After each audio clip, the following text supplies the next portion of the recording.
Okay, this is a very exciting one because today we have the inset version of one of our most successful reviews that we've done so far, the Clock Blithfield.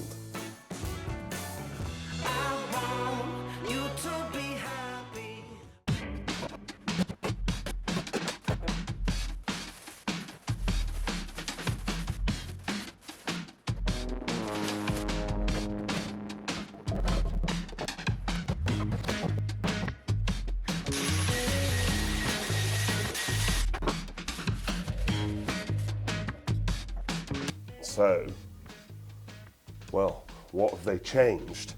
Have they ruined it? Straight away, we have the what I think of as a really nicely finished handle. I know it's a little bit little and it does get hot, at least it did on the standard version of the stove, but I just think you can forgive a lot of things when they look good. Which I'm sure I'm not supposed to say, but come on, we all live by that process, surely. If it looks all right, you can forgive that it isn't quite perfect. Oh, look at that. Oh. Made in Great Britain. That is quite a nice thing to have stamped in the cast iron. And clearly it goes further than 90 degrees. We've got a full, well, it's a full 180. It might even be more than a 180, but I don't want to smash your glass, the vase. I was going to say that log retainer did look a little bit wonky. It sits like that, which looks altogether more sensible. We get some leather gloves, as you'd expect, and a user guide. We get something official, UKCA A+. So, oh, that's, I mean, even the inset, we get there. I think it's quite a cool handle. It's just for emptying the ash, which it does very effectively. I was talking to a couple of people at Clock, and they did say that, you know, they use this also to drag the ash around. It's got quite a different grate to the standard Blithfield. It's still static with what appears to be a very thick lump of steel. So that's as it was, but it's just got a slightly different design and shape in it. And it's deep, very deep. Insets like this have they have a really hard job, because you can imagine all that heat is in this particular case, because I do everything obviously super properly, and so I just, bought a bit of slate and cut a horseshoe shape out of it. But, it works. But that thick piece of slate is holding a lot of heat back in there. Now, you saw at the start that I insulated that. Again, I do that in a fairly crude way, but I do also have a plate above here. So there's several layers of things holding the heat down. And then, you've got a lot of heat in theory stuck, not coming into the room. But this stove, we've got a big convection system. This whole sort of front casing has a certain amount of hollowness to it. And from what I can see, it goes back further. So lots of this heat that would ordinarily be wasted, I think they've potentially found a way of pulling it back into the room. Now, everybody tries to do that, but you can imagine, just imagine if you were designing an inset stove, that wouldn't be an easy task. A lot of heat back there, and you're trying to get it out. From what I've heard from other people, this one's damn good. So that's always quite exciting. When somebody's done a really good job with something, I want to be part of that. I want to have my little name on the credits.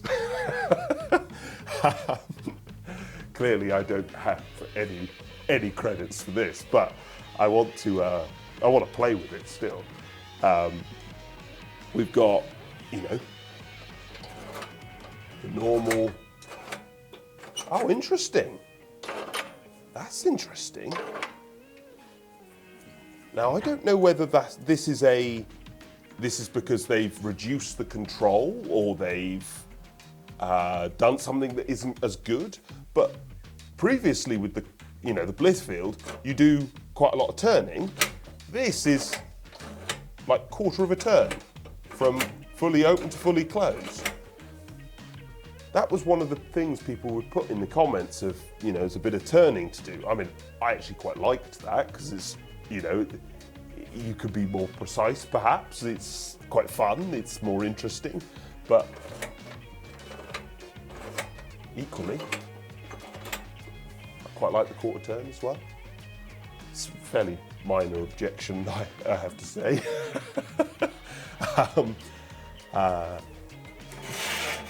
I'm quite excited to have another inset. We don't, you know, insets are a rarer thing. No, and it's, well, I'm hoping this is going to be a really, really good one. It certainly appears to me to have been well designed. Yeah, they've got a sort of, I'm sure this is like a smaller door, and there are a lot of insets where they're sort of more Scandinavian, so you've got like a flat screen, and in fact we've reviewed a couple of those,